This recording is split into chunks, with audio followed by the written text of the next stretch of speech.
que a gente consiga justamente resolver as questões. Beleza? Tá? Então, para quem não me conhece ainda, meu nome é Anderson Fumax, né? Estou aqui, né, na Degrau Cultural com a disciplina de contabilidade. A gente começou a fazer o pré-edital, aí quando o edital foi aberto, a gente precisou reformular, né, a grade. Estamos aí com a live também, né? Nós começamos, inclusive, hoje é sábado, né? Começamos quinta-feira, né? Ficamos o dia todo lá, as aulas, né, ao vivo, né, na modalidade online. E, enfim, estamos aqui para ajudá-los, tá? Qualquer coisa, perguntem mesmo, hoje é o dia, tá? Eu não sei quais de vocês estão na live também, né? Enfim, então, estamos aqui para poder ajudá-los aí a alcançar esse sonho maravilhoso que é a Polícia Federal. Bom, deixa eu ver aqui, eu coloquei, acho que ali no cantinho ali, ó, vê se tem ali, por gentileza. Bom, o primeiro tópico, nós vamos falar de CPC 16. Então, o que eu estou fazendo aqui? Eu vou simular como se fosse uma prova mesmo, tá? Assim, eu não vou começar objeto, objetivo e evoluindo, não. Vou mesclar, porque na prova vai vir assim, tá? Então, o que acontece? Essas, deixa eu ver aqui, as 3, 4, 5, 6, vamos dizer assim, né? As 6 primeiras questões tratam de estoques, tá? Então, o estoque, ele tem um CPC específico, que é o CPC 16. Tá? E para fins de norma, né, para fins de CPC, o que é um estoque? Né? O estoque é um item ou mantido para venda, tá? Para empresas comerciais. As empresas comerciais, elas compram estoque para revender, né? As empresas industriais, elas compram estoque de matéria-prima para produzir algo e depois vender. E as empresas prestadoras de serviço, em alguns casos específicos, têm estoques de materiais, tá? Mas o mais importante é o seguinte: para fins de CPC 16, inicialmente eu reconheço o meu estoque a custo, tá? Ou seja, custo de aquisição ou custo de transformação. O que seria o custo de aquisição? Eu vou comprar uma mercadoria para revender. Só que acontece, para fins de CPC 16, o custo ele é mais abrangente do que o próprio preço pelo qual eu compro. Por quê? Porque existem mercadorias, por exemplo, que eu não recupero o tributo, né? Então, nós falamos um pouco sobre isso, né, em alguma das nossas aulas, né? Ou seja, existem impostos que eu não recupero tributos e existem, né, situações que eu recupero os tributos. Então, quando eu não recupero o tributo, esse imposto é custo para mim. Se eu recupero o tributo, eu retiro esse valor recuperável do meu custo. Alguém imagina por quê? Por que será que eu tenho que retirar o tributo recuperável do meu custo? Alguém imagina? O que é o imposto recuperável? Só relembrando aqui, né? É um imposto que eu pago na venda, né? Que eu vou abater esse imposto da venda aliás, pegar esse imposto da venda para bater imposto da compra para bater no imposto da venda. Oi? Olha só. As empresas comerciais, né, as industriais, quando elas compram, vamos pensar no ICMS, né? Que é um imposto em comum de praticamente todos os itens, né? O ICMS é um imposto que está embutido no preço, perfeito? E algumas empresas conseguem, do ICMS, recuperar ICMS quando ela vai vender. Então, ou seja, supondo R$100 que ela comprou de mercadorias e ICMS de 20. Então, o custo dela é 80. Tá? Por quê? Porque esses 20 de ICMS da compra, ela vai poder abater quando ela for vender esse cara por 300, por exemplo, que também incide o mesmo os 20% de ICMS. Como ela vai pagar menos imposto, no final das contas, esses R$20 de imposto recuperável, ele sai do custo de aquisição, ok? Então, ou seja, podem ter questões envolvendo justamente isso, como tem a questão número 5 aqui, que a gente vai falar sobre ela, tá? E aí, o que acontece? Então, para eu apurar o custo, eu precisaria retirar o imposto recuperável, se houvesse. Mas como é que eu vou saber disso? Ou a banca vai deixar claro, ou você vai ter que observar essa questão. Por exemplo, Anderson, empresa comercial, ela recupera o ICMS, ok? A empresa comercial recupera o ICMS quando for adquirido para venda. Empresa industrial recupera tanto o ICMS quanto o IPI. Se for, obviamente, também, né, para produção e venda. Então, vai depender de qual contexto a banca vai tratar, né, a compra. Se for uma empresa somente comercial, o IPI ela não recupera. Se for uma empresa industrial, ela recupera tanto o IPI quanto o ICMS. Então já é um ponto, né, que altera o meu custo, né, o tributo recuperável. Outro item importante, se a empresa que comprou tiver um desconto, né, se ela conseguir um desconto na hora que ela efetuou a compra, cara, isso diminui o meu custo. Porque eu desembolsei menos, vocês conseguem perceber isso? Ah, mas que situações a empresa pode ter um desconto? É quando eu compro grandes quantidades. Ah, eu comprei uma, paguei 100. Se eu comprar 100, eu vou pagar 85, 90. Né? Então esse desconto ele diminui o meu custo final de aquisição que eu estou desembolsando menos. Tudo bem em relação a isso? Agora, existe um outro ponto, é o seguinte.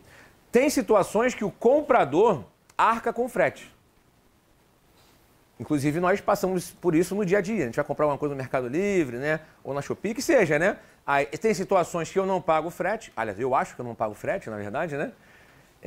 Supostamente. E tem situações que eu, especialmente falando, eu consigo visualizar o meu frete ali, que eu coloco lá o valor adicional. Então, se o frete ele for suportado pelo comprador, né? Vai ser incluído no custo de aquisição. Consegue perceber, então, que o preço da mercadoria, ele é só um elemento que compõe o custo, né? E qualquer outro gasto, né, atribuível para trazer, né, aquela mercadoria para a empresa. Então, por exemplo, um item que é importado, por exemplo, não sei se vocês sabem, mas se eu for importar um produto, uma mercadoria, existem vários gastos para despachar aquele item, né? Gastos alfandegários, né, para despachar, aduaneiros, né? Esses gastos todos eu também preciso adicionar ao meu custo. Tudo bem? Então o custo ele é algo muito maior do que o próprio preço do item que eu estou dizendo aqui.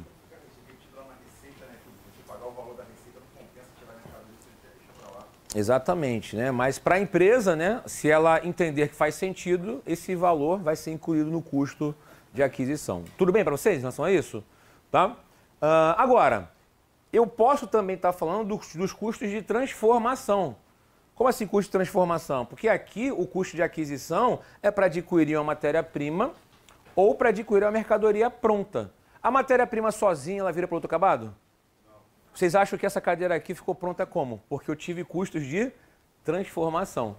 Ou seja, eu peguei as matérias-primas aqui com borracha, ferro, madeira, que seja, né? Alguém trabalhou nelas, né? Energia elétrica, depreciação, né? Entre outros, e eu cheguei ao custo de transformação aqui.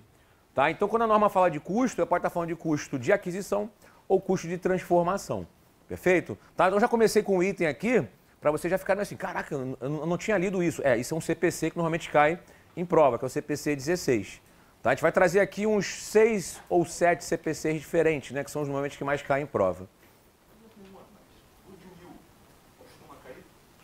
Melhor esquecer. Assim, isso já caiu alguns anos atrás. Mas eu não vejo questões de prova da Sebrasp no padrão PF que tenha pedido mais esse assunto. Tá? Assim, se você já estiver num nível muito avançado de estudo, você até pode procurar saber, né, um pouco sobre o goodwill. O goodwill, na verdade, ele surge quando ocorre uma combinação de negócios.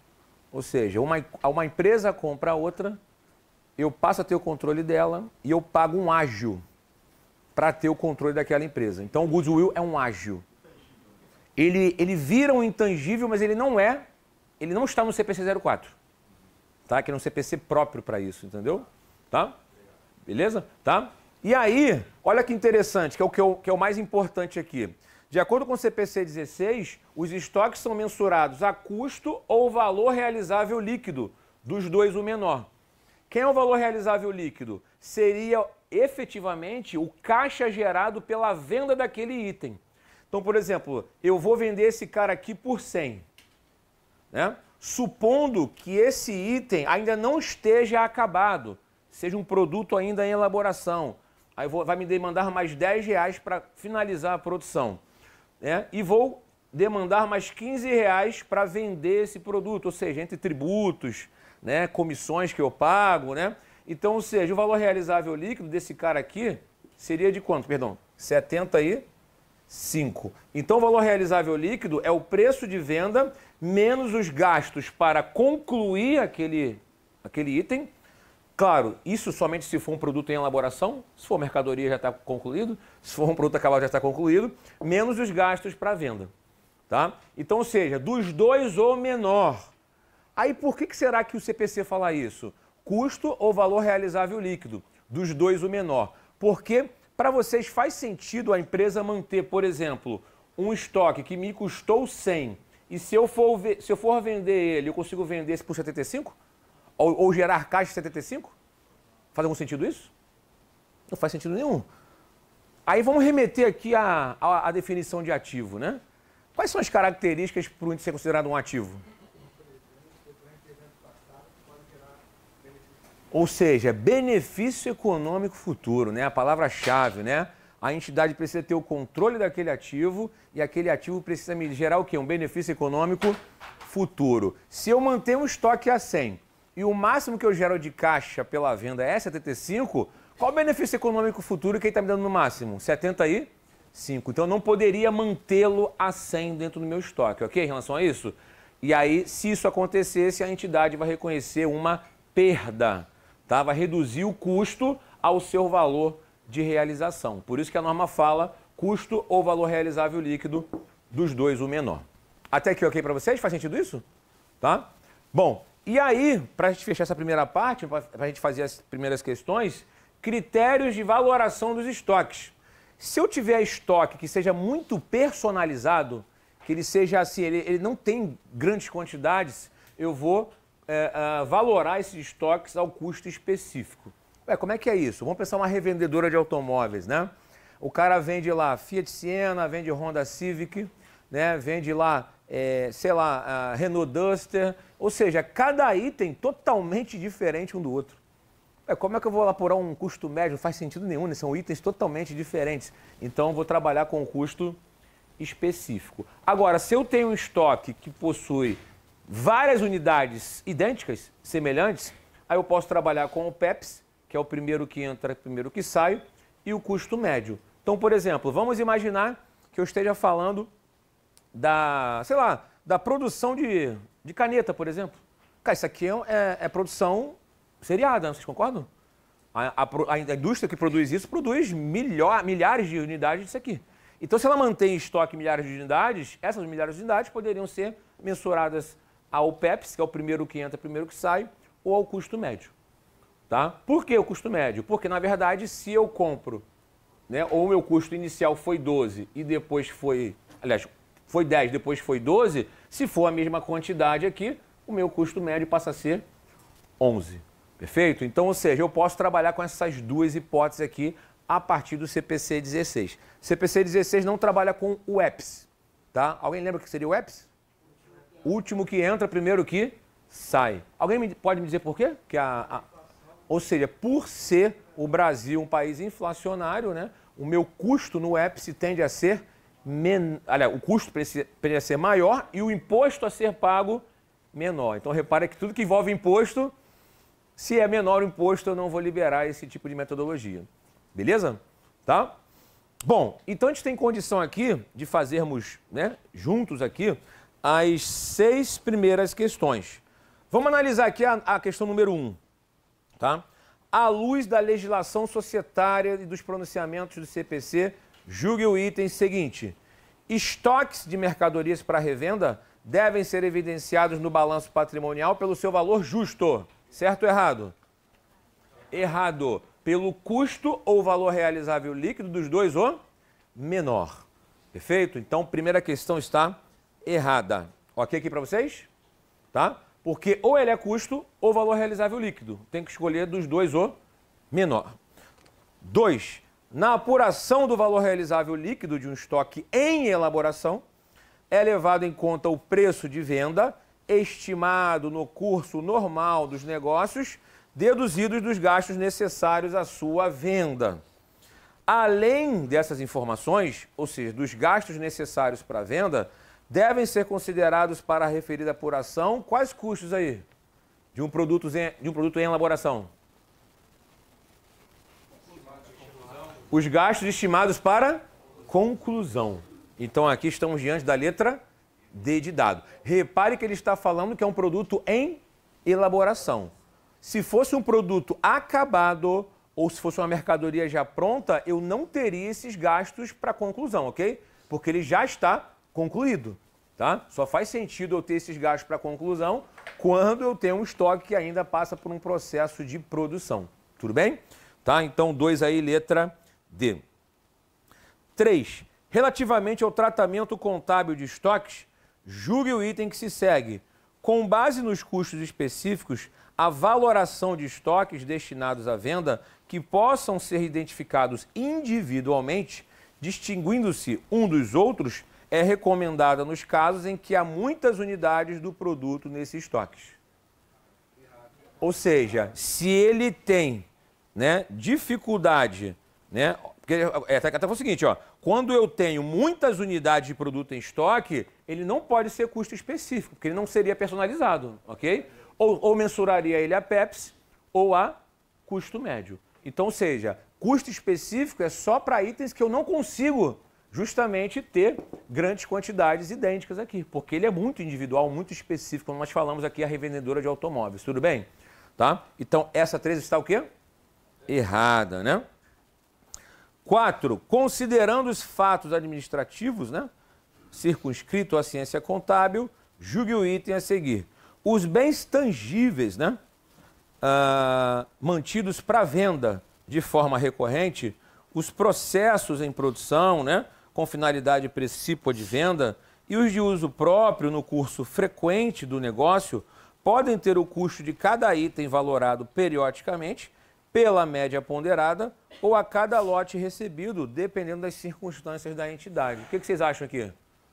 Essa está certo, né? Como ele não entrou no mérito se eu tenho muita quantidade ou não, eu posso mensurar esses estoques ou a custo médio ou ao Pepsi, né, que é o primeiro que entra, primeiro que sai. Só para a gente reforçar nessa questão do Pepsi, né, como é que funciona o Pepsi? Né? O Pepsi é justamente o critério de valoração dos estoques que ele privilegia quem entrou primeiro. Tá? Ou seja, normalmente quando eu compro antes, tende a um preço ser menor. Então, por exemplo, o item que eu comprei há 3 meses atrás tende a ser mais barato do item que eu estou comprando hoje. Vocês concordam? Porque o Brasil é um país inflacionário. Então, quando eu entrei primeiro, vamos imaginar que eu comprei por 10 há 3 meses atrás e compraria a 15 hoje, né? Então, ou seja, eu privilegio quem entrou primeiro a 10. E aí, quando eu baixo meus estoques, eu baixaria justamente a 10. Ok para vocês? Então, essa é a lógica do Pepsi aqui. Primeiro que entrou, que em tese vai entrar mais barato, né? Primeiro que saiu, então o custo ele vai ser mais baixo nesse sentido. E, obviamente, a nossa legislação tributária adora esse tipo de metodologia, porque como eu comprei mais barato lá, o meu custo ele é mais baixo, o meu lucro tributável é maior. Então, eu vou tributar mais por esse método. Então, obviamente, a Receita Federal e a nossa legislação aceita de muito bom grado essa metodologia. Tudo bem? Beleza? E o custo médio é a média, né? Como que eu falei, entrou a 10, depois entrou a 12. Não, a média é 11 aqui, então não vai impactar tanto aí nos tributos, então eu também deixo ser dessa forma e para a empresa é até melhor controlar dessa forma mesmo pelo custo médio, tá? Então a 4 aí tá certinho.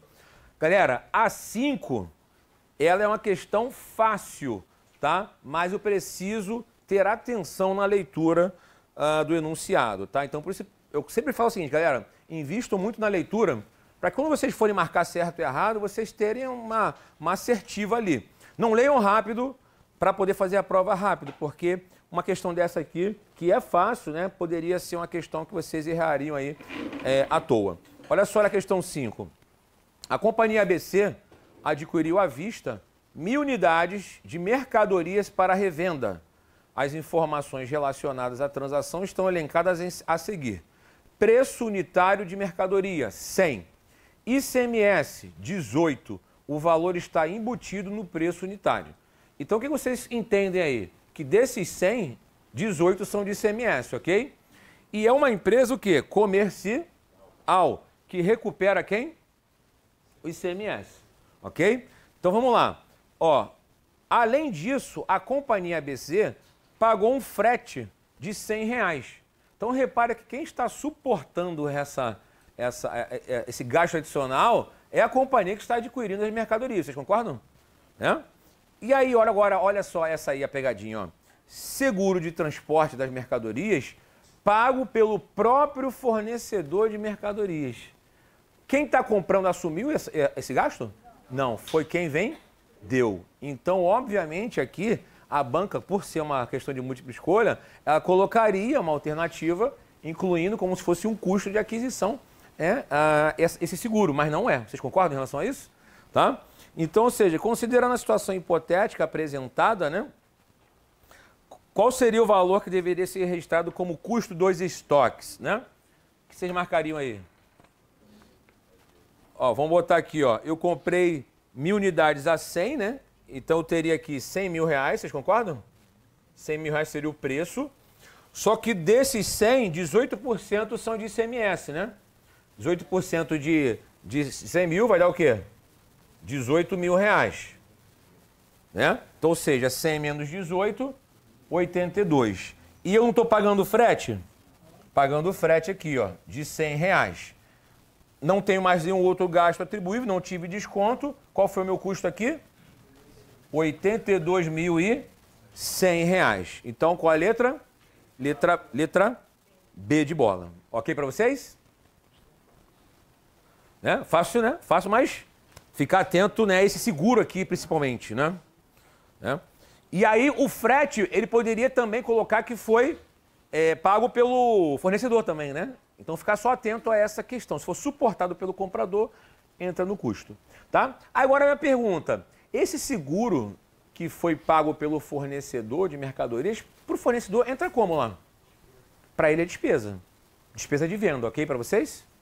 Tá? Ou seja, se não foi suportado pelo comprador, para quem vende é uma despesa. Tá? Então, só para a gente reforçar esse ponto aqui. Então, 5 aí, letra B de bola. Tudo bem para vocês, meus queridos? Ok? Show de bola aqui. Então, vamos lá. 6. O procedimento contábil, né, da redução do custo dos estoques ao seu valor realizável líquido é um indicativo de que o investimento efetuado nos referidos ativos pode não ser mais recuperável. O que vocês acham disso?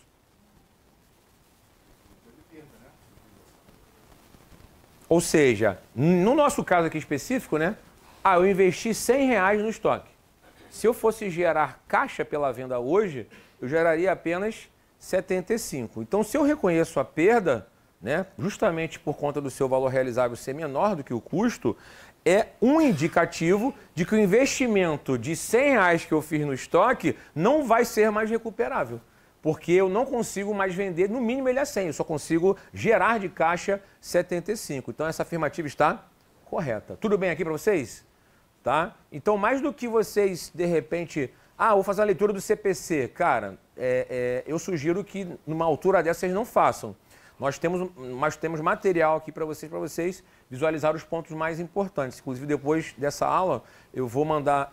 Eu acho que eu mandei para a turma de sábado, tá? A turma que eu estava aqui no pré-edital. Mas depois eu vou mandar para o próprio Degrau, para disponibilizar no portal para vocês, um resumo dos CPCs principais. Tá? Para que vocês foquem nesses pontos mais importantes. Porque a leitura do CPC, numa faixa como essa, não é mais recomendável. A não ser que quem já esteja assim... Já virou edital todinho, está mais tranquilo, aí eu quero fazer uma leitura só para agregar mais informação, mas não é recomendável nesse ponto. Tudo bem? Ok? Tá? Um outro ponto importante, né, que eu não falei ainda, mas ele tem relação com a questão 7, né, mas a questão 7 ela já já trata de ativos imobilizados, né, mas para o estoque é a mesma coisa. Se eu tivesse que comprar o estoque à vista por 100, mas se por algum motivo específico, né, eu não comprei à vista e aí vou comprar a prazo por 120, vocês concordam aqui que existe um juro cobrado de 20? Mas a minha pergunta para vocês é o seguinte, se eu fosse comprar à vista por 100, mas resolvi comprar a prazo por 120, qual seria o valor a ser considerado no custo de aquisição? 100 reais. Sempre o valor à vista. Tá? Por quê? Porque esses 20 serão reconhecidos como despesas financeiras ao longo do período, né, do prazo que eu estou acordando pagar. Tudo bem em relação a isso? Tá? Então fica muito atento a isso, sempre o valor à vista, ok? Beleza? Tá? Tô falando isso porque na sétima também tem uma questão dessa envolvendo o ativo imobilizado. Meus queridos, até aqui, tudo bem?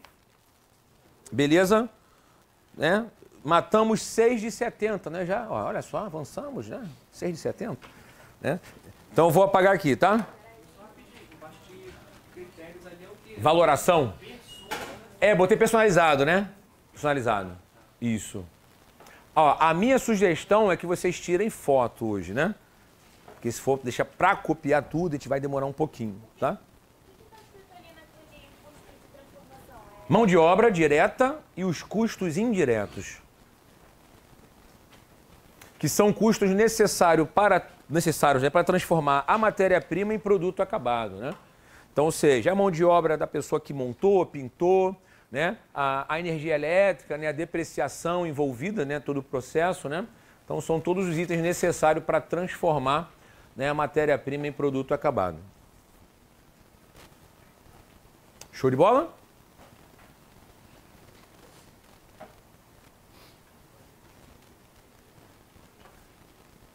Beleza? Bom, vamos falar agora do CPC 27, né? Que é bem provável que caia.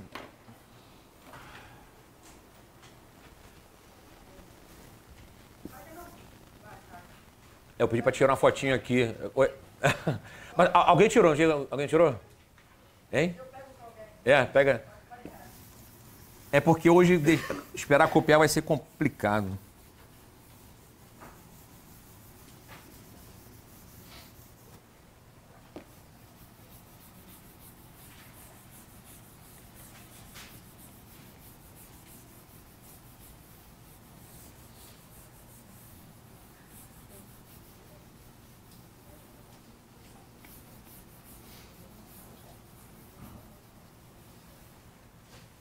Opa!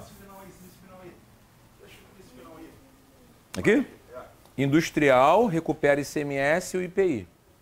Tá? Porque a indústria, ela compra para produzir e para vender. Tá?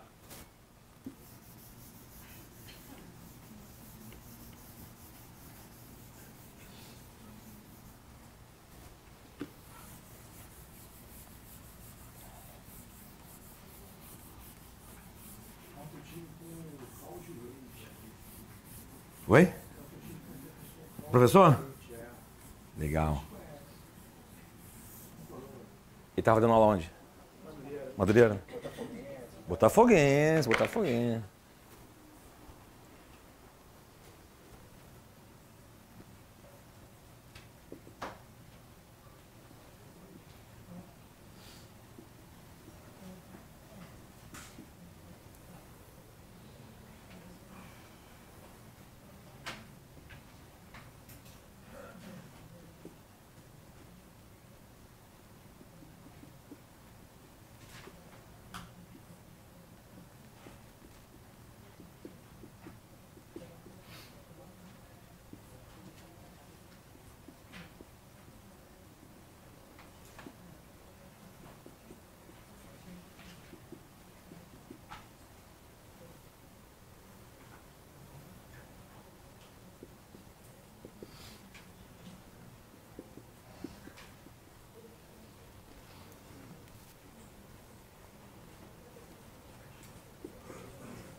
Vamos lá então, meus queridos. CPC 27, grande chance de cair na prova. Na última caiu, né? Para deixar em condições de uso, para deixar em uso, tá? Então vamos lá. CPC 27, grande chance de cair na prova, né? Caiu na última. Tem sempre uma questãozinha envolvendo ativo imobilizado, tá? Então vamos lá. Primeiro ponto é saber o seguinte: quais são as características para um item ser considerado um ativo imobilizado no balanço? Primeiro, imobilizado obrigatoriamente tem substância física, né? Ele é um ativo corpóreo, né? Então, se a gente for olhar para essa sala aqui, vários itens são imobilizados da Degrau, vocês concordam? As cadeiras, o notebook, o data show, né? Os ares condicionados, né? Enfim, a própria estrutura da Degrau aqui, as instalações, construções, tudo isso são considerados ativos imobilizados, ok? Em relação a isso, tá? Bom, outra característica dos ativos imobilizados: devem ser utilizados na atividade operacional, tá? Na atividade fim, ou de certa forma, né, indiretamente a partir de uma atividade administrativa, tá? Então, por exemplo, pense numa indústria, tá? Então, ou seja, vocês concordam que os equipamentos, as máquinas utilizadas para produzir os itens são imobilizados dessa fábrica? Né? Se o prédio em que a fábrica está instalada for próprio, né, o prédio também é um ativo imobilizado para a fábrica, ok? Em relação a isso, tá? Então, ou seja, eu preciso ter essas características, né? Substância física, utilizada na atividade administrativa ou operacional, tá? E outro ponto importante, né? Que o seu benefício econômico ou a sua utilização se dê por mais de 12 meses, né? Porque você é improvável, né, que um ativo imobilizado dure menos que 12 meses, a não ser que você não tenha utilizado ele de forma correta, né? Então, só vocês olharem aqui os imobilizados da Degrau, né? Ou seja, vocês vão ver que certamente eles têm mais de 12 meses de utilização. Perfeito? Então, essas são as características principais de um ativo imobilizado. Aí uma vez alguém me perguntou: então, professor, então eu posso entender que prédios, né, sempre serão imobilizados? Não. Mas não por quê? É só você pensar o seguinte: ele é utilizado na parte administrativa operacional? Não, eu tenho um prédio lá que eu vou vender. Pô, então não é imobilizado, ok? O imobilizado não é um item para vender. Ah, mas eu não posso vender imobilizado? Poder você até pode, mas não é um item que você adquire para vender, vocês concordam? Pensa no seguinte: a Degrau compra esses mobiliários, esses ares aqui, esses equipamentos para vender? Não, ela compra para utilizar na sua atividade fim. Eventualmente, ela até pode vender, mas ele passa a não ser mais um ativo imobilizado quando ele for mantido para venda. Tudo bem em relação a isso?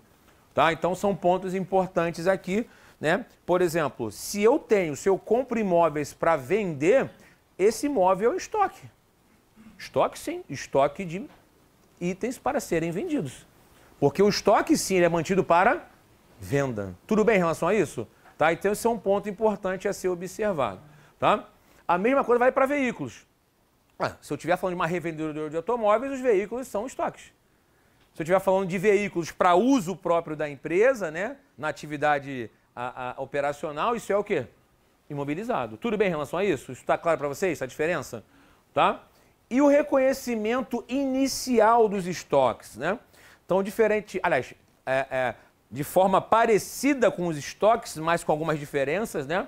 O reconhecimento inicial também é a custo. E o custo, de novo, ele é mais amplo do que propriamente o valor que eu paguei por aquele ativo imobilizado. Então, por exemplo, comprei uma máquina, hipoteticamente, comprei uma máquina, beleza. Então aqui, ó, reconhecimento inicial, né? Vou botar aqui, até melhorar aqui, ó. Vou botar o custo aqui, ó. E aqui vou botar o preço, tá? Ou seja, o preço pelo qual eu paguei a máquina. Algumas empresas conseguem recuperar o imposto sobre essa compra, tá? Ou seja, tem equipamentos que eu tenho ICMS, elas conseguem recuperar o ICMS. Então, se eu consigo recuperar esse ICMS, ele vai diminuir do meu custo final. Tudo bem em relação a isso para vocês? Tá? Da mesma forma que o estoque. Vou botar aqui, ó. Isso aqui tudo é igual a custo. Se eu tiver um desconto obtido na compra, ela também diminui do meu custo final. Maravilha? Agora, o frete, se for suportado pelo comprador, ele aumenta o meu custo. Maneiro? Agora, olha só o estoque, diferentemente do imobilizado. O estoque, normalmente, está pronto. Normalmente, né? E o mobilizado? O mobilizado, ele pode ter gastos de montagem ou instalação. Ué, como assim? Cara, eu posso ter comprado uma máquina em que o cara que me vendeu falou assim, olha, eu só vendo, eu não monto. Cara, isso é mais comum do que vocês imaginam. Olha, eu vendo a máquina, só que ela vem desmontada. Se você quiser pagar para instalar ou para montar, eu indico algum montador ou algum instalador. Então, se quem comprou a máquina vai ter esse custo adicional, esse gasto adicional, então o gasto para montar a máquina e para instalar a máquina também será adicionado ao custo. Tudo bem em relação a isso para vocês? Ok? Tá?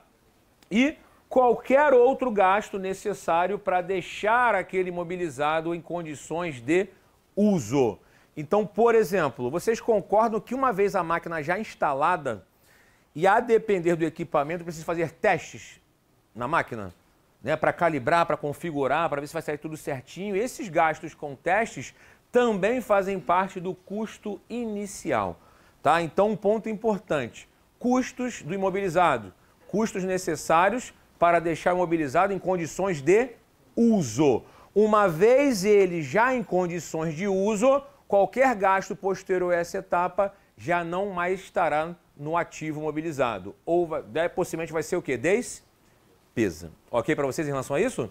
Tá? Então, ou seja, se a banca vier com algum anunciado maroto lá, avaliem se os gastos são necessários para deixar imobilizado em condições de uso. Ou seja, se... gasto com treinamento, Anderson, não. Treinamento não. Treinamento já é despesa, né? Por quê? Porque para eu treinar alguém a manusear a máquina já está o quê? Pronta. Já está pronta, vocês concordam? Eu estou apenas treinando os meus funcionários para manusear aquela máquina, mas a máquina já está o quê? Pronta. Então alguém me pergunta sobre treinamento. Treinamento é despesa. Inclusive no CPC 27 está explícito isso lá, tá? Então, ou seja, condições de uso. Até aqui ok para vocês? Tá? Mensuração posterior. Os imobilizados, em regra, vou botar aqui, ó, ou em geral, vou botar aqui, né? Em geral, sofrem a bendita depreciação. E a depreciação é justamente o registro contábil da perda da capacidade daquele ativo continuar gerando benefício econômico. Porque os ativos imobilizados, eles sofrem o quê? Desgaste, né? Eles sofrem danos físicos, por exemplo, né? Eles sofrem a chamada obsolescência, né? Então, ou seja, os itens de imobilizado, com o passar do tempo, eles vão sofrendo a chamada depreciação. E essa depreciação precisa ser registrada pela contabilidade. Até aqui ok para vocês? Tá? E agora um ponto específico que a Sebrasp gosta que isso caia em prova é o seguinte: para fins de CPC 27, a depreciação, em regra, assim, para a Sebrasp, tá? Em regra, ela é uma despesa, mas também poderia ser considerado custo. Caramba, agora tu me pegou, hein? Pô, agora tu me arrebenta, né? Em que situação a depreciação seria custo? Quando a depreciação ela for vinculada a um ativo, aí de novo, né? Utilizado na atividade operacional. Então pensa no seguinte, eu dei o exemplo da fábrica, não foi? Vamos imaginar que para produzir essas cadeiras aqui, tá? Eu tenho máquinas que vão cortar a madeira, máquinas que vão fazer resinamento, polimento e montagem. Cara, a atividade fim da fábrica é construir, é produzir a cadeira. Então a depreciação das máquinas, né, que proporcionaram esse produto acabado não serão despesas, serão o quê? Custos, tá? Mas ressalto, em regra geral, para vocês, agente e escrivão, a Sebrasp considera a depreciação despesa. Então, se ela colocar tipo num balancete lá, depreciação, vocês vão considerar despesa. Agora, se ela falar de CPC 27, ela vai ter que mencionar isso. De acordo com o CPC 27, depreciação pode ser custo ou despesa? Sim, tá? Porque isso está explícito no CPC 27. É que para outras questões, né, como balancete, saber se a conta é credora, devedora, aquelas coisas mais genéricas, né? A depreciação, em tese, vai ser despesa. De toda forma, ela é devedora, tá? Sendo custo ou despesa, ela é devedora. Então, é o que importa em regra geral para vocês. Mas se ela vier chamando a atenção para isso, tá certo. Isso já caiu em prova, não necessariamente para a polícia, né? Mas as carreiras policiais estão cada vez pedindo mais CPCs e ficar atento a esse ponto aqui, que a depreciação pode ser custo, né? Mas pode ser despesa também, a depender do tipo do ativo que eu estou falando. Tudo bem em relação a isso? Ok? Tá? Então, o ativo imobilizado, né, ele é mensurado inicialmente a custo, vai sofrer a depreciação, né, acumulada com o passar do tempo, e ele também está sujeito, né, às tais perdas acumuladas, né, que são as perdas por redução ao valor recuperável. Tá? Tem um CPC próprio. Optei por não falar dele para não gerar nenhuma confusão, mas basicamente é o seguinte, de novo, né, a mesma lógica do estoque, né? Vocês concordam que o imobilizado também deve ser analisado pelo seu potencial de gerar benefício econômico? Só que o estoque ele é mais fácil, né? Porque o estoque eu visualizo isso através da venda. O imobilizado normalmente eu não vendo. Eu posso até vender futuramente, mas não é o objetivo fim do imobilizado, ok? E como é que eu potencializo a visualização do benefício econômico? Pelo fluxo de caixa gerado pela utilização daquele imobilizado. É difícil pra caramba, né? Assim, fazer isso na prática, né? Então o que acontece? Vamos imaginar essas 4 máquinas necessárias para produzir a tal cadeira, né? Quantas cadeiras foram produzidas por essas máquinas? A X foram vendidas por quanto? Por Y. Qual foi o gasto incorrido para produzir cada cadeira? Foi X menos Y. Então, isso é o valor em uso. Valor em uso é o potencial de gerar caixa pelo uso do imobilizado. Isso não vai cair cálculo para vocês, só para vocês entenderem a lógica disso. Então, ou seja, quando eu tenho lá, por exemplo, um imobilizado a um custo de 100, eu já depreciei 10. E o máximo que ele geraria de caixa é de 70 pelo uso. Então, repare que o meu custo de 100 menos 10 está superior ao seu potencial de gerar caixa. Então, também teria que reconhecer uma despesa aqui de 20 para que esse custo se iguale a esse benefício econômico futuro gerado. Tá? Ressalto, é um CPC que eu não vou trazer para vocês, que é o CPC 01, mas só para vocês entenderem que o imobilizado, ele, além de ser depreciado, ele também sofre uma possível potencial perda se o seu custo estiver maior que o seu potencial de gerar benefício econômico. Tá? O máximo que deve cair para vocês é, o imobilizado ele é mensurado posteriormente a custo deduzido de depreciação, deduzido de eventuais perdas acumuladas. Ok, questão está certa. Se ele fala somente depreciação, estaria errado aqui. Tá? Então, o CPC, eu imagino, né, como as outras provas, se vierem questões, serão mais teóricas, tá, do que efetivamente práticas com cálculos. Tá? Então, por isso, esses bizus aqui, eles são importantes. Até aqui, ok para vocês? Beleza? Tá? Bom, falando de depreciação, né? A depreciação, ela pode ser, né, pelo método linear, que é uma depreciação constante, né? Ou seja, divido o valor, né, depreciável pelo número de anos, então faço a depreciação linear, normal. Eu posso ter a depreciação decrescente, deprecio mais no início, menos no final, supondo que no início eu vou ter menos gastos de manutenção, então depreciaria mais, porque a máquina está sendo usada com mais frequência. Lá no finalzinho da vida útil ela já está, né, menos produtiva, né, eu tenho mais gastos de produção, então para equilibrar uma coisa ou outra eu poderia fazer o método decrescente e pelas unidades produzidas. Então, ou seja, produzir muito, depreciei muito, produzir pouco, depreciei pouco. Não produzi nada, não depreciei nada naquele período. É uma possibilidade que a empresa tem. Tudo bem em relação a isso? Então a depreciação, meus amigos, vai refletir o padrão de consumo do ativo pela empresa. Se não é uma receita de bolo, tá? A nossa legislação tributária ela tem lá percentuais de depreciação, mas para fins fiscais. Contábil, a empresa que determina o seu método de depreciação. Tudo bem em relação a isso? Tá? E o valor depreciável, né? Qual é a base de cálculo da depreciação, meus amigos? É o custo menos o valor residual. Que diabo é isso aqui, hein, gente? O valor residual é o valor que a empresa estima vender, né, uma venda líquida, né, ao final da sua vida útil. Então, meus amigos, é uma estimativa braba, né? Porque assim, comprei uma máquina hoje que tem a perspectiva de durar 10 anos. Caraca, eu vou estimar a possível venda daqui a 10 anos? Sim, vou estimar. Então, quando eu estimo esse valor vai ser deduzido do custo para eu obter o valor depreciável. Agora, um ponto importante. Por ser um valor estimado e pela própria vida útil econômica, né, ser uma estimativa, né, a cada final de exercício, tanto a vida útil econômica quanto o valor residual deverão ser reavaliados. E faz todo sentido isso, né, gente? Porque assim, você dizer que daqui a 10 anos eu vou vender um equipamento por 20 mil reais é muita pretensão, né? Então, conforme os anos forem passando, eu vou reavaliar se faz sentido eu manter aqueles 20 mil reais.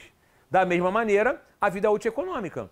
Ou seja, por quê? Vai depender muito da como a empresa usa a máquina, da jornada de trabalho que eu tenho, né? Ou seja, eu posso comprar a mesma máquina do meu concorrente. Cara, mas eu trabalho 16 horas por dia. E o meu concorrente trabalha 8. Então, obviamente, elas não podem ter a mesma depreciação, concordam? Né? Então, a vida útil econômica, ela varia de acordo com o uso, né, da entidade. Uma vez fui fazer uma consultoria para uma empresa, acho que eu comentei com vocês da turma do pré-edital, né? Tinha uma frota de ônibus lá que o gestor estava preocupadíssimo. Porque, pô, Anderson, estou com um problema aqui. Eu falei, qual é o problema? Os meus ônibus estão todos depreciados. Aí eu falei, E eles estão em funcionamento? Todos eles. Eu falei, caraca, mano. E aí, o que eu faço? Eu falei, não sei. Aí ele ficou meio bolado comigo, né? Eu falei, por que tu não sabe? Porque eu não sei. Estou pensando aqui agora. Porque assim, em tese, você está fazendo tudo errado. Porque você deveria ter feito o quê?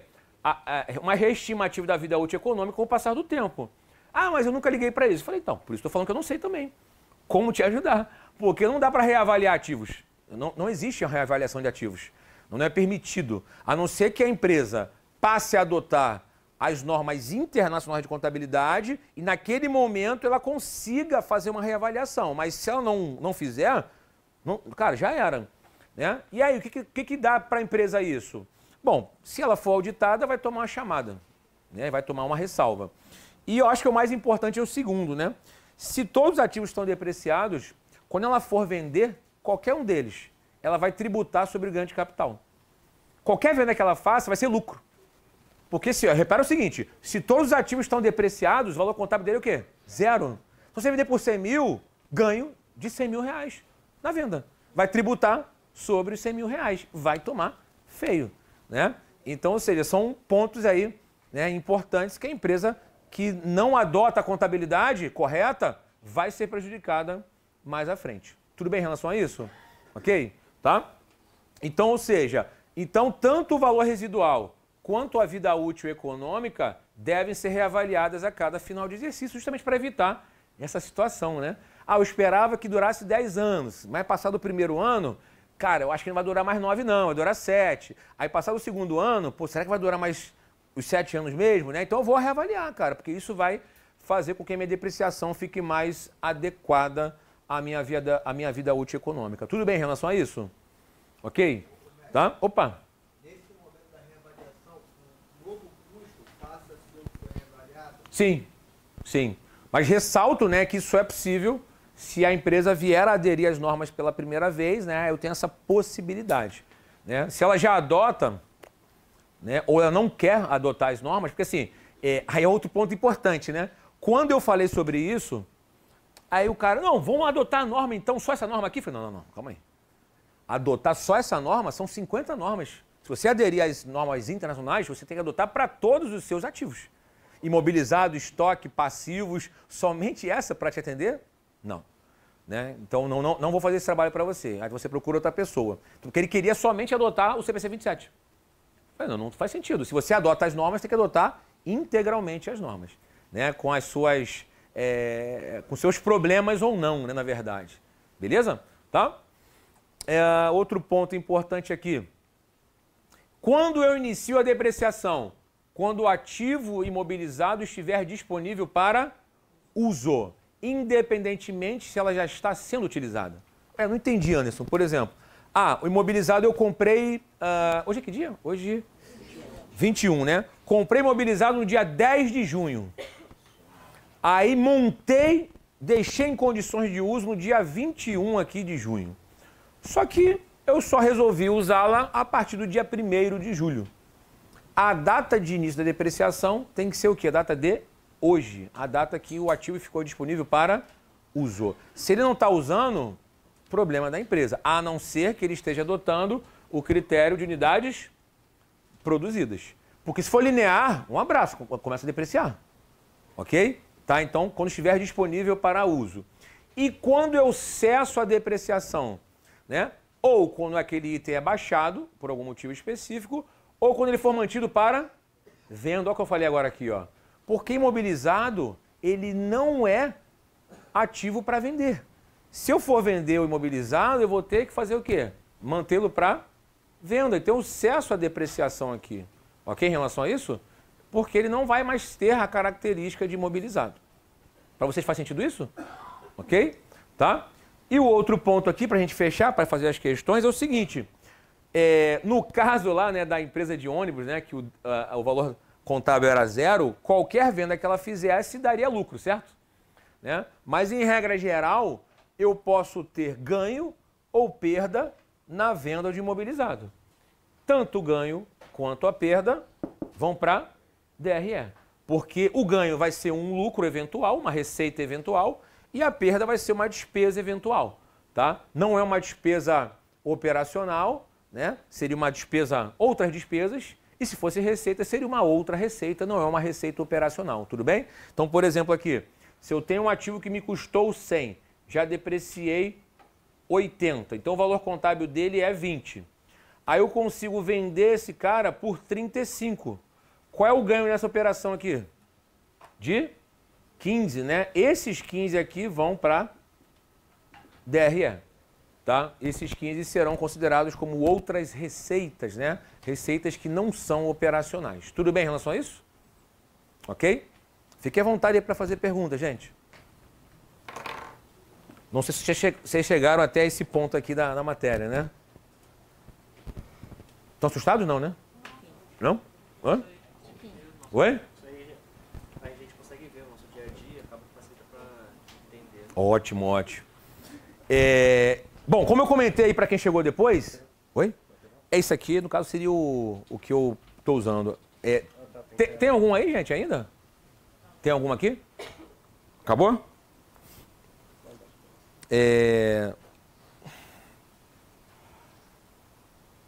Quem chegou agora que não pegou material? Vocês conseguem pedir lá? Pelo menos mais uns 10? É só vocês dois? Ou mais, quem mais alguém não conseguiu pegar? Se alguém conseguir pedir lá mais impressão, mais umas 10, pode ser? Então vamos lá aqui, ó. Questão 7. Ó, a questão 7, ela reflete a mesma coisa que eu falei dos estoques, ó. É um enunciado um pouco grande aqui, mas basicamente ele fala o seguinte. Eu comprei uma máquina, tá? A prazo, né? Que obviamente incorreu em juros aqui, tá? A vida útil da máquina é de 5 anos, tá? O valor residual de 30% do valor do custo. E ele está falando aqui o seguinte, olha só. A máquina deve ser reconhecida contabilmente pelo seu custo de aquisição, cujo cálculo deve contemplar, entre outros gastos, o preço à vista da máquina na data do reconhecimento. Certo ou errado? Perfeito, né? Mesmo esquema do estoque. À vista seria 100, a prazo 120. O valor do custo, 100, despesas financeiras de 20 com o passar do tempo. Ok? Beleza? Deixa eu ver aqui. Olha a questão 8. Devem ser registrados contabilmente como despesas os gastos decorrentes da realização de testes destinados a verificar se o ativo mobilizado está funcionando corretamente. Gastos com testes para deixar condições de uso. Despesa? Não, faz parte do custo do imobilizado, do custo do ativo. Tudo bem em relação a isso? Tá? Ele estaria justamente aqui, ó. Gastos necessários para deixar o ativo em condições de uso. Então, a questão está errada. Beleza? 9. Os itens tangíveis mantidos com o propósito de serem utilizados na produção ou no fornecimento de bens ou serviços por mais de um período devem compor o ativo imobilizado no balanço patrimonial. Certo?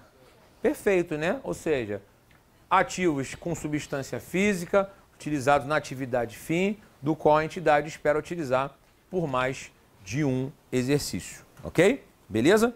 Então essa 9 aí certinha, né? 10. Um item com características de ativo imobilizado e que atenda aos critérios de reconhecimento como item patrimonial ativo deve inicialmente ser mensurado pelo custo e o valor obtido na mensuração deve ser ajustado posteriormente pela depreciação e, se for o caso, né, por uma provisão que ele chama aqui, uma perda por ajuste ao valor recuperável. Certo ou errado? Também certo, né? A Sebrasp, infelizmente, né, utiliza ainda a palavra provisão de maneira inadequada, tá? Porque provisão é só para passivos, tá? Passivos que têm um valor incerto, tá? Mas quando ele está falando a provisão é justamente essa perda aqui, né? Que eu falei aqui por valor recuperável, tá? Então essa afirmativa está correta, mesmo, né, não sendo utilizada a palavra provisão de maneira adequada aqui. Perfeito, tá? Então, questãozinha 11 é o seguinte, olha só. Antes da gente realizá-la aqui, vocês concordam, né? Para não apagar nada aqui, né? Vocês concordam que os ativos imobilizados estão sujeitos à manutenção? Né? E aí o que acontece? A manutenção, ela pode aumentar minha vida útil ou não aumentar a vida útil. Vocês concordam? Então, por exemplo, pense no ar-condicionado. O ar-condicionado, né, para continuar funcionando... Obrigado, queridão. Alguém mais chegou agora, não foi? Pegou? Ou seja, o ar-condicionado, por exemplo, ele requer manutenção, vocês concordam? Né? Limpeza, né? Troca aí de com o veículo mesmo, né? A cada 10 mil quilômetros, né? Ou a cada 12 meses, né? Ele requer a manutenção dele periódica. Vocês acham que essa manutenção periódica, ela necessariamente aumenta a vida útil do ativo? O que vocês acham? Ela necessariamente não, é pelo contrário, é uma manutenção para que o ativo funcione conforme a especificação do fornecedor, ok? Em relação a isso? Por exemplo, se eu não fizer manutenção no ar-condicionado, ele não vai funcionar. Né? Agora, se eu uso o ar-condicionado durante muito tempo, começa a dar defeito, e aí eu começo a fazer lá as limpezas, né? Boto um pouquinho de gás, nada funciona, o cara condena o compressor. Aí eu troco o compressor, depois de 3 anos de uso já, botei um compressor novinho. Esse compressor novinho aumentaria a vida útil do ar-condicionado? Aumentaria. Aumentaria. Tá? Da mesma forma, o motor de um carro. Né? Quando o cara refaz o motor de um carro. Né? Eu comentei também com vocês na turma de prédio e tal, né? Meu primeiro carro foi um Fiestinha, né? Fiestinha lá, laranja. Imagina, o grandão saindo no Fiesta laranja, né? Bom que todo mundo sabia que era meu carro, né? Então, por exemplo, a manutenção que eu faço de 1 ano, 12 meses, filtro, óleo, essas coisas todas, cara, é para continuar funcionando. Só que esse carro, na época que eu peguei, não era um carro zero e usei durante muitos anos. Começou a dar defeito, até que eu fiz o motor do carro. Cara, o motor ficou zero, né? Então, obviamente, esse motor novo, ele aumentaria o quê? A vida útil econômica daquele veículo. Então, a lógica é, a manutenção periódica tradicional aumenta a vida útil? Não. Então, isso é uma despesa em regra geral. Uma substituição de uma peça importante pode aumentar a vida útil? Sim. Aí isso afetaria a depreciação, logo isso seria ativado no custo do ativo. Tá? Por que eu estou falando isso? Ó, a questão 11 aqui, ó. Os custos de manutenção periódica de um ativo imobilizado devem ser reconhecidos no valor contábil do ativo? Manutenção periódica, não. Tá? Manutenção normal, manutenção para manter o bichinho lá funcionando, né, em situações normais. Então esse cara vai ser uma despesa. Tudo bem? Beleza? Tá? Olha a questão 12, ó. Os valores pagos a título de honorários profissionais a arquitetos, engenheiros, advogados, contadores, por serviços prestados na elaboração de um projeto para a construção de um edifício devem compor o custo do imobilizado? O que vocês acham? Interessante essa, né? Reparem que todos esses gastos são gastos para deixar o ativo em condições de uso. Ou seja, assim, não sei se vocês sabem, né? Mas no imposto de renda de vocês, né? Se vocês vieram a comprar um imóvel, já compraram um imóvel, todos os gastos necessários com ITBI, gastos necessários para pagar comissão de corretor, vocês deveriam informar isso no custo do imóvel de vocês. Que foram gastos necessários para que o imóvel chegasse, né, a ser seu, né, a ficar pronto para que você utilize. Então, todos esses gastos necessários, né, do projeto do ativo serão ativados porque eles são necessários para deixar o ativo em condições de uso. Então, repare, a palavra-chave é o seguinte, cara, antes de deixar em condição de uso? Sim. Necessários? Sim. Ativo. A partir dali, já não é mais custo e sim despesa. Tudo bem? Beleza? Tá? Então, a questão 12 também está certa, né? Oi? Não, todos os gastos necessários antes e durante, né, o ativo ficar em condições de uso vai ser custo do imobilizado. Tá? Isso, perfeito. Então, 12 certinho, né? 13. Quando dá baixa de um item de ativo imobilizado, os eventuais ganhos devem ser classificados como receita de venda, sendo reconhecidos no resultado do período. E aí? Esses ganhos ou perdas na venda imobilizado, embora estejam na DRE, são receita de venda? Ou seja, são chamados, né, de outras receitas ou outras despesas, né? Porque, ressalto, o imobilizado não é para ser vendido. Se ele vende, ele não é um item que a entidade utiliza para vender. Ele vendeu por algum motivo específico, por necessidade às vezes, né? Mas não é um item que é uma receita de um produto que ela vende. Ou seja, ocasionalmente ela vende imobilizado, mas não é considerado um produto que ela compra para revender. Tudo bem em relação a isso? Então não pode ser considerado uma receita de venda, é uma receita eventual. Beleza? Então essa aí tá errada, né? Questão 14 é interessante, tá? Ela exige um pouquinho mais aí de acuracidade, né, quando a gente for analisar. Ó, julgue o item a seguir relativo ao balanço patrimonial. No ativo imobilizado, registram-se os bens corpóreos adquiridos pela companhia, né, com o fim de manter suas atividades operacionais, exceto os obtidos em transações em que se caracterizou a transferência de benefícios e riscos para a companhia. O que vocês acham dessa questão aqui? A minha pergunta-chave que eu sempre faço, né, para quem já está acostumado a ter aula comigo. Qual é a principal característica para o item ser considerado um ativo? É a propriedade? Não, é o controle. Então, repare o seguinte, eu posso ter um bem, um ativo imobilizado de um item que eu não tenha propriedade? Sim, contanto que eu tenha o controle. E como é que eu verifico se eu tenho o controle? Se for transferido para a entidade que está usando, não só os riscos, mas também os benefícios econômicos da utilização daquele ativo imobilizado. Me dá um exemplo, Anderson. Bens arrendados. O leasing, contrato de leasing. Muitas empresas fazem. Tá? Assim, vocês não achem que as grandes empresas, né, compram ou trocam seu parque fabril, né, de computadores, por exemplo, até mesmo frota de veículos, toda hora financiando um bem, ela faz leasing. Né? Então, o que acontece? Esse leasing, na verdade, é um contrato em que a empresa não tem a propriedade do bem, mas ela tem o quê? Usufruto daquele bem. quem gera benefício econômico pela utilização é a empresa. A propriedade é de outra pessoa. Vamos pensar aqui uma Localiza da vida, né? Ou seja, a empresa ela arrenda os veículos com a opção de comprar ou não, mas ela não tem essa obrigação, tá? E aí o que acontece? Se os bens são transferidos para uso da empresa e se ela obtém integralmente os benefícios econômicos daqueles itens que são arrendados, aqueles itens são ativos para ela, tá? São ativos arrendados, tá? Não são de propriedade da empresa, mas são arrendados, mas então a empresa tem o controle.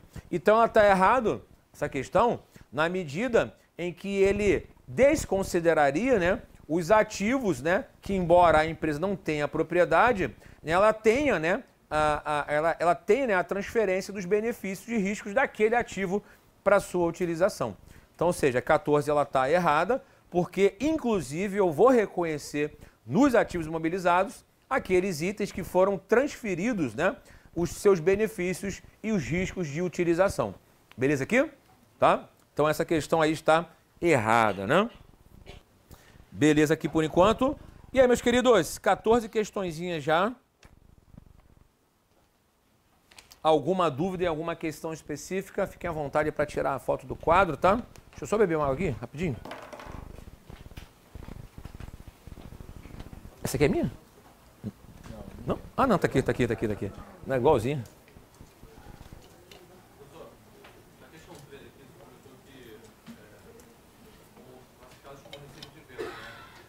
Não são. Sim, está correto. Não necessariamente. É porque a gente vai montar a DRE agora aqui. A DRE tem várias possibilidades de receitas, entendeu? Aí eu tenho receita operacional, receita financeira, né? Então, ou seja, pode ser uma receita, mas não necessariamente de venda.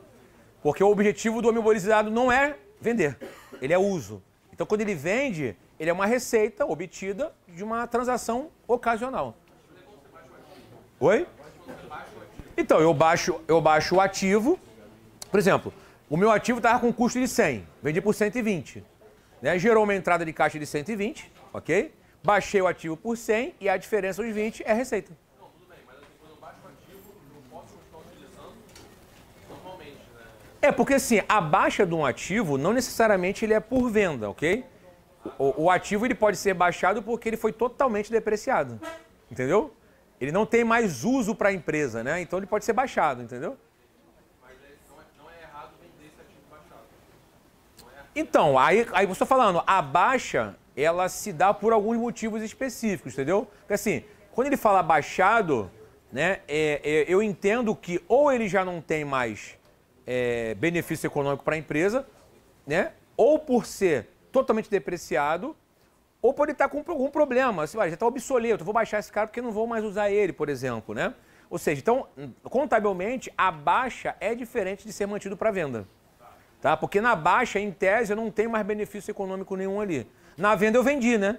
Aí não tem jeito, né? Entendeu? Por isso que eu falo que a depreciação ela cessa nesses dois momentos. Quando eu mantenho para venda, né? Porque ele não é mais imobilizado, ou quando ele é baixado, porque ou já se depreciou totalmente, ou ele não tem mais serventia nenhuma para a empresa. Beleza? Tá? Opa! Quando está na manutenção, esse caso aí do carro e do ar-condicionado, a gente compra uma peça cara, bem custosa, assim, e aí acaba aumentando a vida útil do carro na manutenção periódica. Sei lá, troca de motor, por exemplo. Sim, sim. Troca de compressor. Sim. Além de aumentar a vida útil, também aumenta o valor a ser depreciado porque aquela peça que Sim, justamente por conta disso. Porque foi até a questão aqui. Gastos com manutenção periódica são incluídos no custo do ativo? Em regra, não. Porque eles não aumentam a vida útil, então são despesas.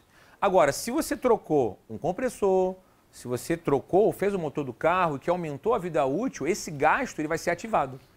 Né? Então isso influencia na depreciação. Porque ele aumenta a vida útil econômica, entendeu? Exatamente. Tá? Então essa é a lógica. Assim, eu não vou dizer necessariamente que ele vai aumentar a depreciação, porque vai depender tudo de qual a vida útil adicional, né? Que esse gasto incorreria, entendeu? Mas ele afeta a depreciação, isso é fato, né? Porque às vezes eu tenho um aumento tão grande de depreciação que talvez diferentemente da depreciação anterior. O valor a ser depreciado aumenta. Isso. Assim, O valor da parcela de depreciação. o valor do ativo aumenta, tá? E influencia na depreciação. Aí vai depender da vida útil adicional, né? Incorrida com esse gasto feito, entendeu? Tá? Então, ou seja, se é uma questão de prova dizendo que necessariamente aumenta a depreciação, não. Ela afeta a depreciação, mas não necessariamente aumenta. Beleza? Tá? Galera, assim, eu recebi algumas mensagens durante a semana, né? De alguém tirando algumas dúvidas, né? Então, assim, fiquem à vontade, tá? Para vocês mandarem, né? Para quem tiver já meu Instagram, mandar mensagem lá e tal. Eu só não garanto responder, às vezes, no próprio dia, porque a demanda é muito grande de trabalho, né? Então, quem tiver alguma dúvida, cara, mandem por lá, tá? Que a gente está à disposição. E algumas pessoas me falaram que o livro, né? Não estava mais na Amazon. A Amazon, na verdade, ela fez uma nova compra, tá? Então, quem tiver interesse no livro de contabilidade para a Polícia Federal, que a gente fez para essa prova, com questões comentadas, já está na Amazon com um novo estoque, tá? Porque algumas pessoas falam, não consegui comprar e tal. Eu vi essa semana, eles repuseram lá. Legal? Tá? Bom, vamos falar um pouquinho de DRE, né? É impensável uma prova de contabilidade não ter DRE. Então, vamos falar sobre DRE um pouquinho aqui.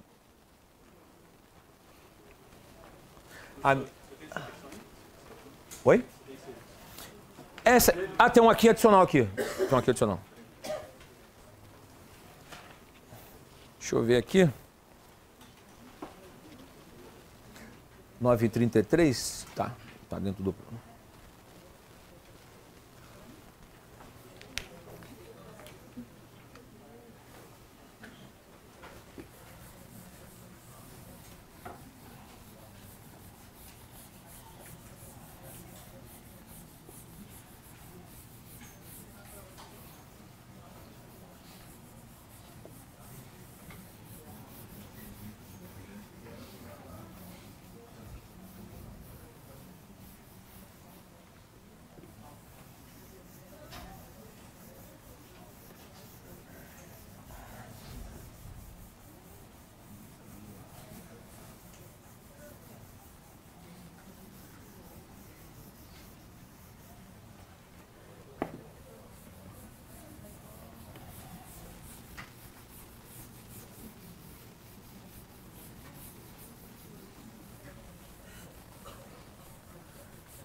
Serviços.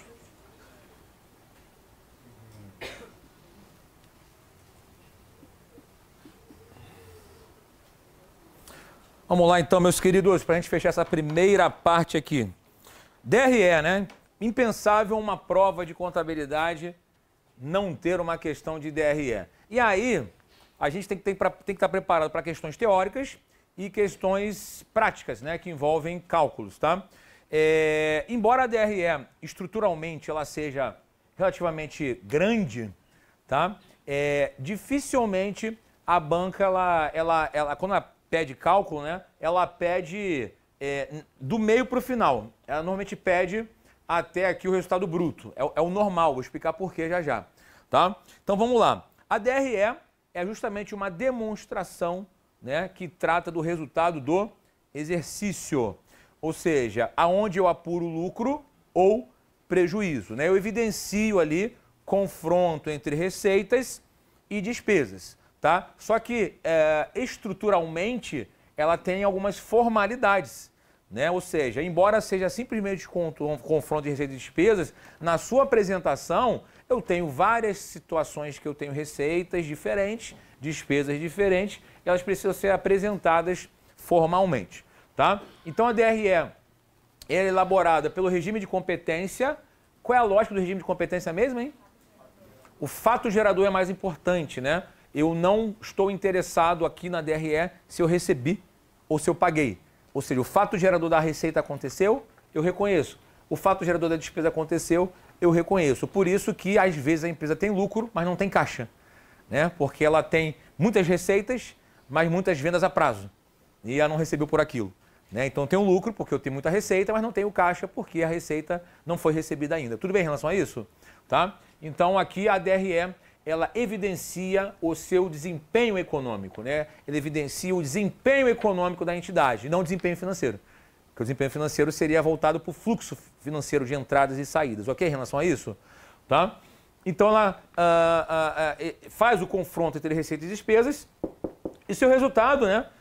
O lucro, o prejuízo acaba impactando o patrimônio líquido, tá? A Lei 6.404 de 76... ela sugere uma estrutura parecida com essa, não necessariamente essa aqui, mas parecida com essa, na qual a DRE ela é estruturada por função. Como assim por função? Porque eu tenho lá despesas que fazem a mesma função ou receitas que fazem a mesma função. Por isso, né, a gente chama essa estrutura aqui por função. Então vamos lá. Normalmente a receita bruta, né, é o primeiro item da DRE. Se fosse uma empresa industrial, ainda teria ainda algumas linhas adicionais para cima, né? Mas, em regra geral, todas as demais empresas, né, industriais ou não, têm a receita bruta como norte, né, para começar, né, a sua DRE. E a receita bruta envolve a receita com imposto, ok? Já está com imposto. Receita bruta menos deduções. Aqui já é um ponto interessante em que a Sebrasp gosta de trabalhar e ela acaba... vamos dizer assim, atrapalhando a vida de muitos candidatos, né? Deduções. O que vocês consideram como deduções da receita? O que seriam deduções, em regra geral? São necessariamente despesas? Não. Isso caiu, inclusive, na última prova, né? Ou seja, são itens que, de fato, diminuem, né, a minha receita bruta. E pode ser uma devolução de venda, pode ser um imposto sobre a venda, aí sim teria uma despesa, mas pode ser um desconto incondicional, pode ser um abatimento que eu resolva conceder, né? Pode ser uma venda cancelada, por exemplo, né? Então, ou seja, são itens que reduzem a minha receita bruta, tá? Para chegar efetivamente na receita líquida, que é a receita efetivamente, né, vamos dizer assim, que a empresa vai ter direito a ela, ok? Em relação a isso, né? E olha que interessante. Isso você está me dizendo, então, se eu tenho uma receita bruta de 100 mil reais e houve uma devolução de 10%, a minha receita bruta não fica a 90%, não. Eu vou botar 100 mil reais na receita bruta, menos 10 mil reais em devoluções. Eu preciso evidenciar essas deduções como redutoras, vamos dizer assim, né, da minha receita bruta. Tudo bem em relação a isso?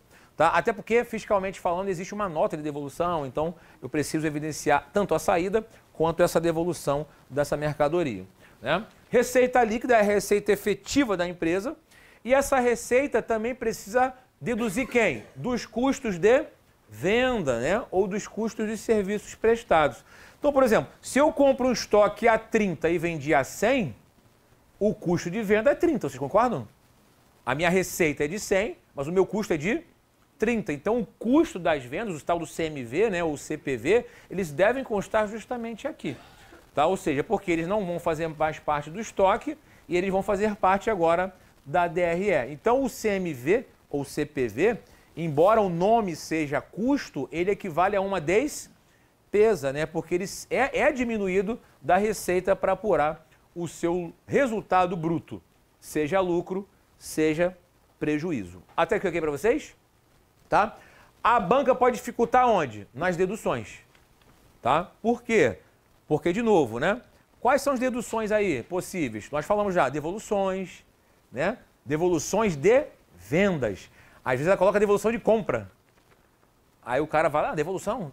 Então vai ter uma devolução. Não, devolução de venda, né? Porque a devolução de compra não afeta a minha venda, vocês concordam? A devolução de venda afeta a minha venda. A de compra não, vocês concordam em relação a isso? Né? E os descontos? São todos os descontos que estarão aqui em deduções? Somente quem? Os descontos incondicionais, que são os descontos concedidos em nota fiscal, no momento da venda. Às vezes eu tenho um cara lá que está comprando uma quantidade enorme de itens, o cara chora um desconto. Eu falei, pô, eu vou dar o desconto pro cara. Aí dou o desconto em nota. Porque o desconto financeiro, ele já fica aqui, ó, já fica aqui embaixo. Ah, mas qual a diferença do desconto incondicional para o condicional? O desconto incondicional, ele está aqui. Ele está na nota fiscal. O financeiro é quando eu resolvo dar um desconto para o cara antecipar o pagamento. Então, por exemplo, eu já vendi a prazo para o cara para ele pagar daqui a 3 meses.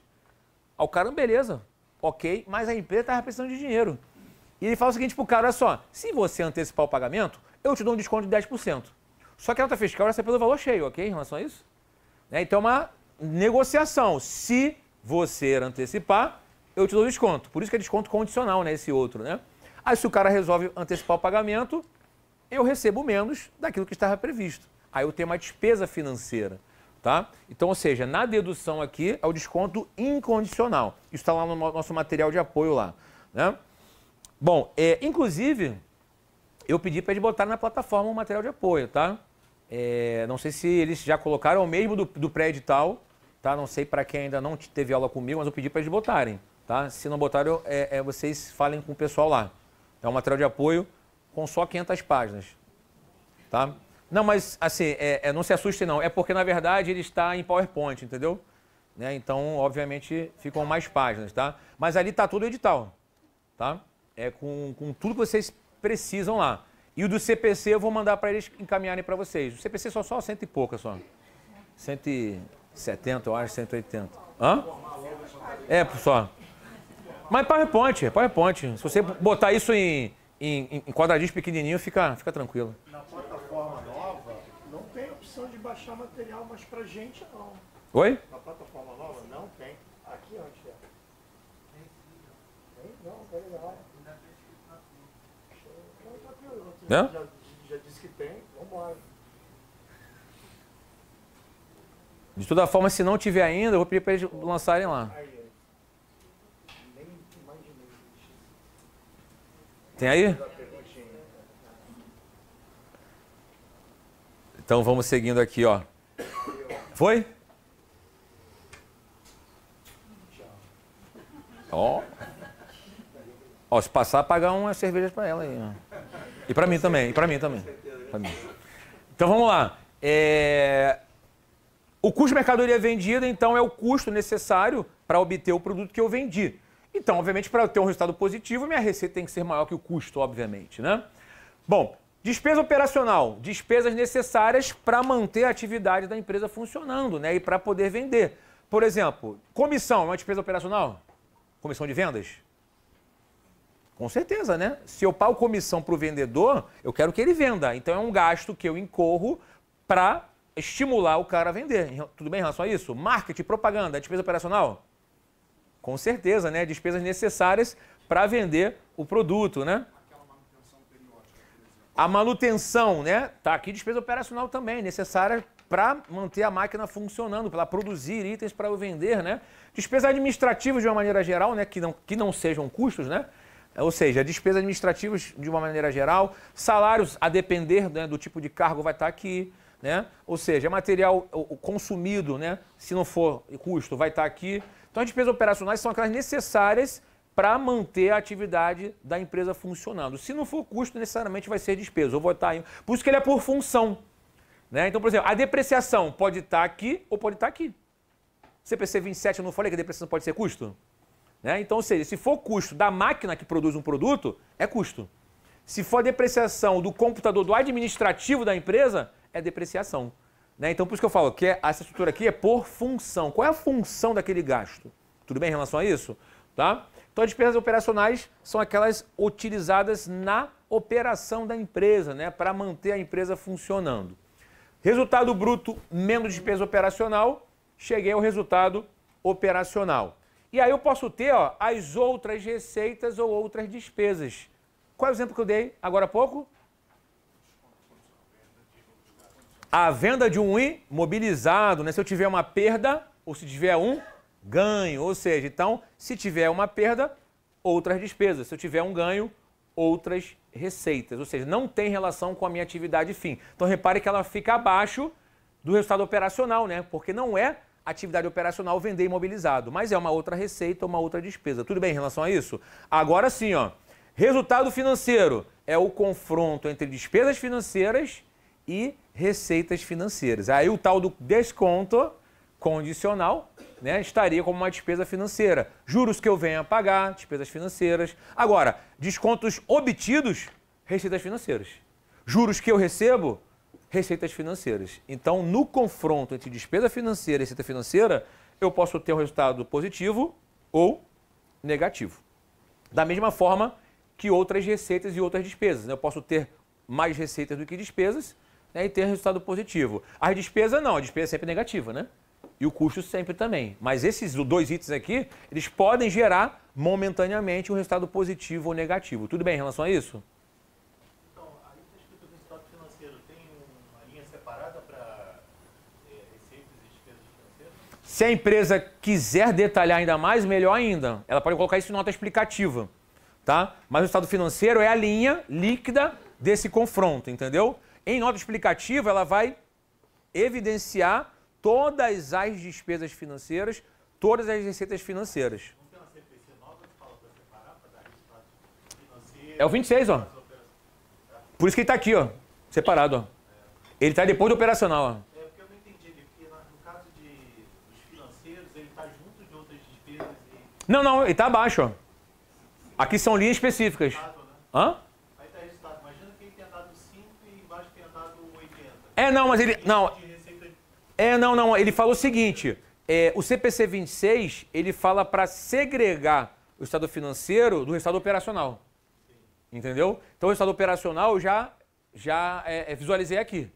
Ou seja, a minha operação gera qual resultado? Gera isso. Agora, eu tive outras receitas que não sejam operacionais? Tive, estariam aqui embaixo. Eu tive receitas financeiras que não são operacionais? Está aqui embaixo, entendeu? Então essa linha já está separada do resultado operacional. É porque antes do CPC 26, o resultado financeiro ficava aqui dentro do resultado operacional.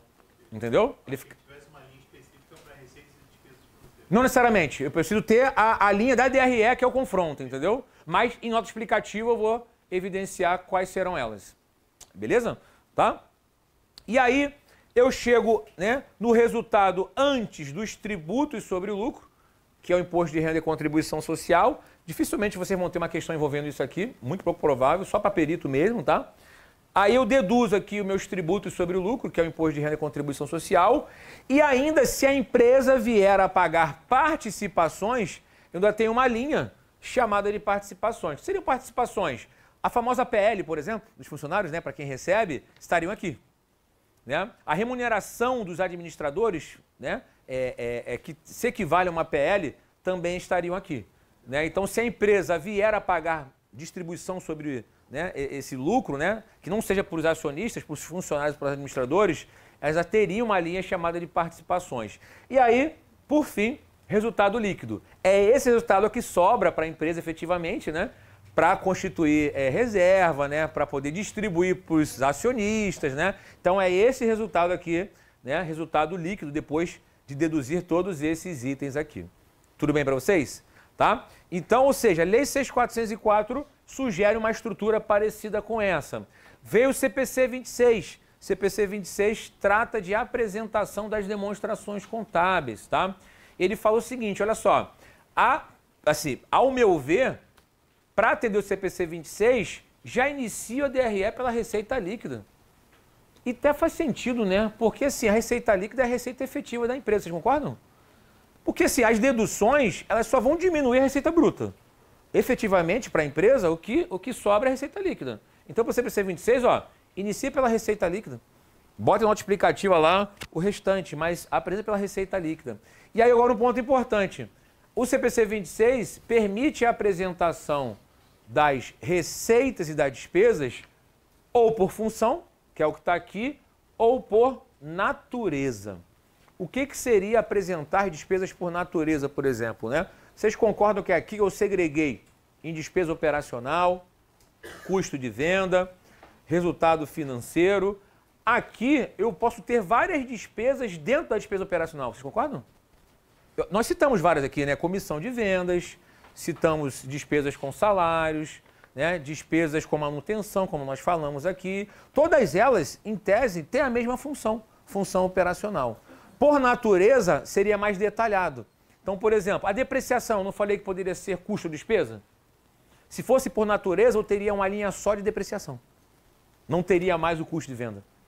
Não teria mais despesa operacional. Despesas com comissão, estaria sozinha. Despesas com manutenção, estaria sozinha. Ou seja, ela seria mais detalhada. Não seria por função, não aglutinaria por função. Então, ela permite essa segregação das despesas por função ou por natureza. Tudo bem em relação a isso? Tá? Então, uma evolução da DRE prevista pelo CPC 26. Esse aqui certamente cai em prova. Né? Está organizado das duas formas? Não, a empresa opta... Entretanto, ela acaba sugerindo que você faça por natureza. Por quê? Ela fala o seguinte, ó, você pode até fazer por função, mas vai ter que colocar por natureza em nota explicativa. Aí não faz muito sentido, né? Então ela acaba te direcionando para fazer por natureza.